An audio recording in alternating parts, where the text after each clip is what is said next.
बहुत बहुत सॉरी यार, फिर बहुत बहुत बहुत बहुत धन्यवाद मैडम। मैं इस नो कॉन्फिडेंस मोशन के पक्ष में, मैडम हाउस ऑर्डर में नहीं है मैडम, वही सब ऑर्डर में आप बोलते जाओ। मैं क्या बोलूं मैडम? मैं इस नो कॉन्फिडेंस मोशन के पक्ष में बोलने के लिए खड़ा हूं। मैं अपने टीडीपी वाले मित्रों से संवेदना रखता हूं। मैं उनसे वो कहना चाहता हूं कि ये पहला वादा नहीं है जो मोदी जी मुकरे हैं, ये स्वामीनाथन का वादा करके भी मुकरे हैं, ये 2 करोड़ नौकरियां देने का वादा करके भी मुकरे हैं, ये मुकरने के माहिर हैं। इसलिए मैं आपसे संवेदना रखता हूं, आपके पक्ष में हूं। इसलिए मैं ये कहना चाहता हूं, आज मेरे मित्र जो हैं, जो बोल रहे थे, आज मेरे मित्र बीजेपी के जो जितने भी बीजेपी के जितने भी मेरे मित्रों ने आज स्पीच दी, लगभग सभी में उन्होंने कहा हम सभी राज्यों को लोकतांत्रिक तरीके से सरकारें चलाने के लिए अधिकार देते हैं। क्या दिल्ली को आप देश का हिस्सा नहीं मानते? दिल्ली में आप क्या कर रहे हैं? दिल्ली में चुने हुए मुख्यमंत्री, दिल्ली का चुना हुआ मुख्यमंत्री 9 दिन तक एलजी के वेटिंग रूम में, उसके घर में उसको मिलने के लिए वेट कर रहा है। 9 मिनट नहीं मिले उसको मिलने के लिए। क्या ये लोकतंत्र है? 4 राज्यों के मुख्यमंत्री आए, उनसे भी एलजी नहीं मिले।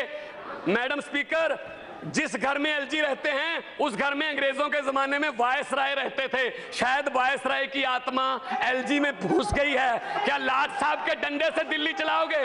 क्या ये लोकतंत्र है?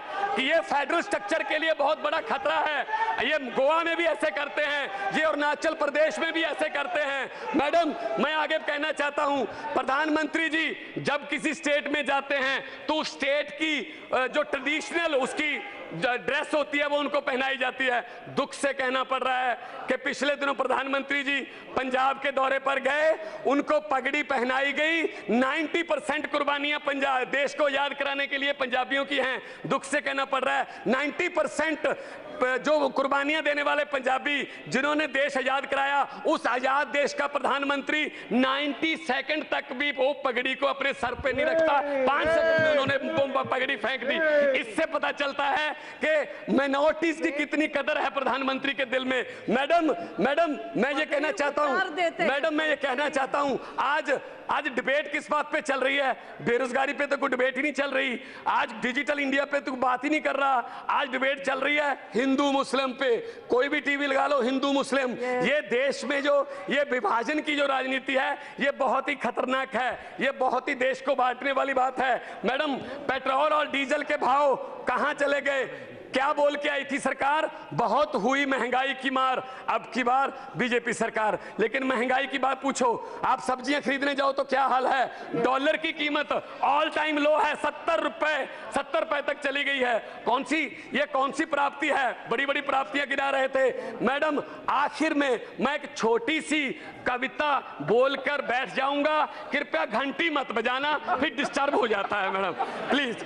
छोटी सी कविता है कि बात चली थी भारत को डिजिटल इंडिया बनाने से, बात चली थी भारत को डिजिटल इंडिया बनाने से, बात चली थी एक के बदले 10 सर काट कर लाने से, बात चली थी बुलेट ट्रेन चलाने से, बात चली थी 56 इंच का सीना दिखाने से, बात चली थी ना खाने से ना खिलाने से।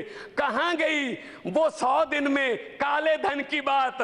पिछले 4 साल से देश की जनता सुन रही है सिर्फ रेडियो पर मन की बात।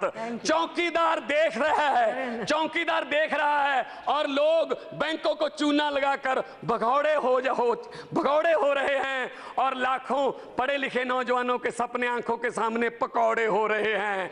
अब तो साहब के ऑफिस से मेन्यू बनकर आता है कि हमने क्या पहनना है और हम क्या खाने वाले हैं। मोदी जी, अगले 6-7 महीने में आप जाने वाले हैं, कृपया जाते जाते ही बता दीजिए अच्छे दिन कब आने वाले हैं। बहुत बहुत शुक्रिया।